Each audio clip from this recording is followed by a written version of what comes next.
Okay, so Module 4.1, Human Male Reproductive System, and our objective for today's discussion is for you, number one, be able to take note of what we call as a different important parts, different important structures, and the anatomy of the human male system. And then in 4.2, the objective there is for you to take note of the important hormonal control that will be helping in the production of the sperm cells that will later help in the sexual reproduction to produce more progenies or to produce offspring. So this is the first one, human male reproductive system, and this is the anatomy. Now, of course, you are very familiar with this one. Probably you have already watched videos about this. So this is a video clip of the human sperm cells. So these are very active little guys. Makikita nyo rito sa paggalaw-galaw siya. And you are very familiar also with the structure of this. So ito yung mga kailangan natin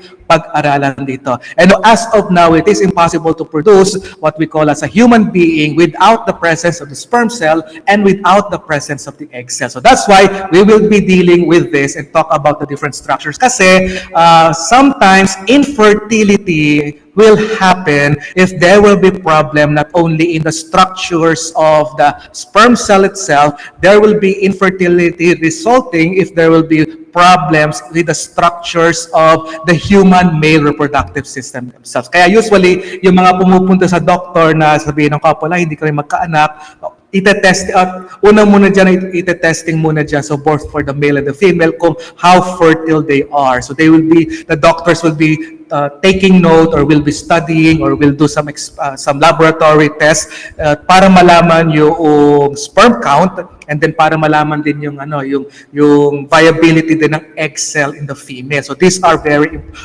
if you know of some people or probably have watched television, TV programs of couples having a hard time having a baby. So that will be probably the reason why, kung bakit medyo may problem either in the sperm cell, egg cell, or in the reproductive structures themselves.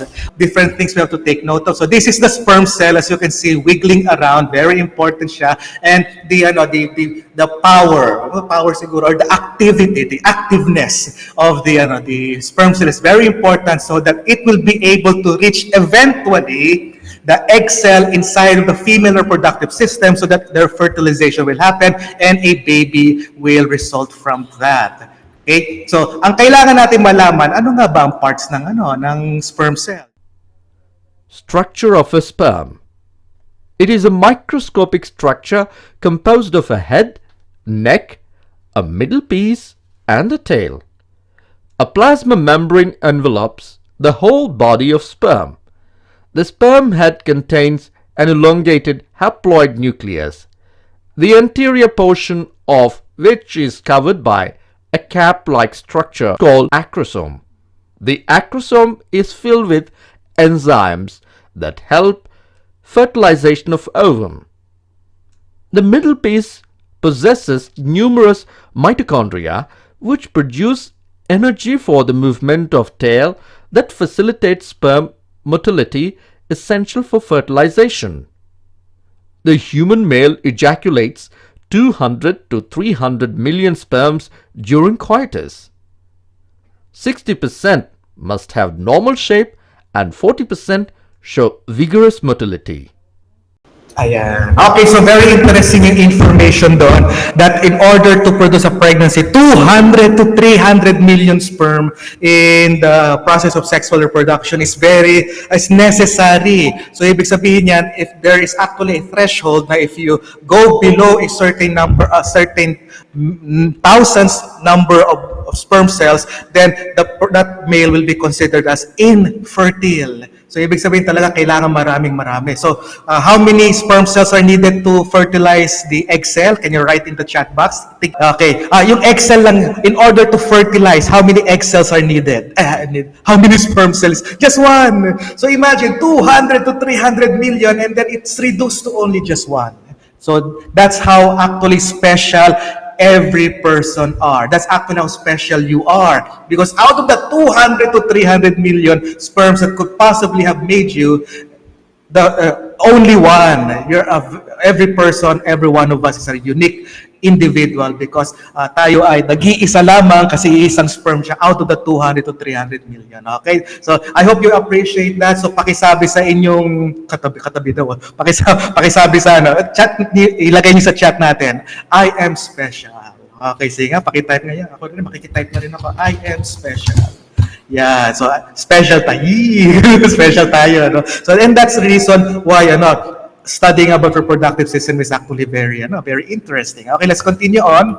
Okay, so this is the nucleus, mitochondria, as mentioned a while ago, the head, the midpiece, and the tail. Pero merong very important structure here called the acrosome. And the acrosome actually is made up of Golgi bodies siya. So ito is marami siyang mga vacuoles siya containing lytic enzymes or degradative enzymes. And bakit kailangan magkaroon degradative enzymes? Kasi, what's the function of the acrosome? You have to look at this, Ito's video na to. The fusion of sperm and ovum is called fertilization. For fertilization to take place, the sperms must be released in the vagina during the period that the egg is alive, that is, within 24 hours after ovulation. The sperm has to pass through the corona radiata and the zona pellucida to reach the plasma membrane of the ovum.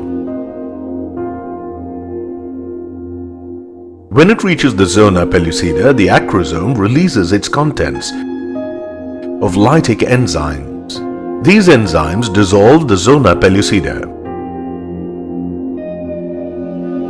The sperm plasma membrane then fuses with the egg plasma membrane.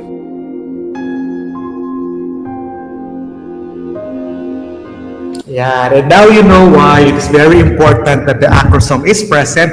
It's because, let's go back to a little part of that, itong portion na yan. So you will see here that the acrosome will be releasing degradative enzymes that will destroy it through the important layer or the protective layer of the egg cell and eventually causes or allows the sperm cell to eventually go through and then eventually fertilize the egg cell. Okay, so nagets nyo ba yun, everyone? Can I see a thumbs up reaction if you understand how the acrosome will be functioning? Okay, very good. So with that, gusto ko ipakita sa inyo very interesting na there are certain situation that infertility happens because of certain morphology ng sperm cell na hindi appropriate or what we call as abnormality. So if you take a look to this, there are actually head defects, either small, large, tapered, round, amorphous. So these are the different kinds of shapes of the sperm cell. So that's why you will definitely say, abnormal ang shape. So this will lead to infertility. You can see on the right side the normal shape of the sperm cell that would allow reproduction or will allow pregnancy to happen. So ito ay malaking problem. And then there's another problem with the neck. So ito bali, ang neck na ito. Ito naman ay kulang sa sa mitochondria. And ito masyadong maiksi. So there are several other. Ito bloated. And there are tail defects na short, coiled, and double. So hindi lang coiled like this one.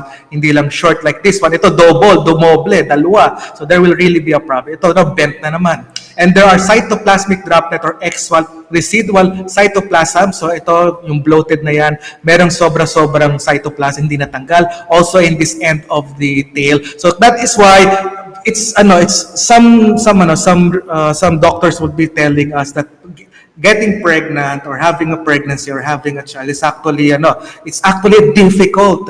Medyo mahirap din ang pagkakaroon ng pregnancy din. And hindi natin masabi Pero of course, syempre pagka tayo ay teenager pa, so you're already very familiar, you heard a lot about the teenage pregnancy. So iwas na muna doon kasi it will be very difficult for you to continue with your studies and have a good job or a good life. Research will tell us that teenagers or couples who have who become pregnant or like females who become pregnant early at teenage years ay medyo mababa yung kanilang chance na makakuha ng magandang job. Tapos couples, kunwari yung teenage dad saka teenage mom, there are research na papakita that they are really having a hard time economically speaking kasi nga naman hindi pa tapos sa pag-aaral and usually ay hindi na nakatapos sa pag-aaral pagka nagkakaroon ng pregnancy. So just a little reminder, since napakalaking privilege na kayo ay nakakapag pag-aral this time around. You deserve all of this stuff when you get married and you graduate kasi this is the time for preparation ninyo at ito ay makakatulong para mas maganda ang magiging family life nyo later on at the appropriate time. So yun yung pinaka-keyword on appropriate time. Okay, can I say a thumbs up if you appreciate, you understand yung ating discussion?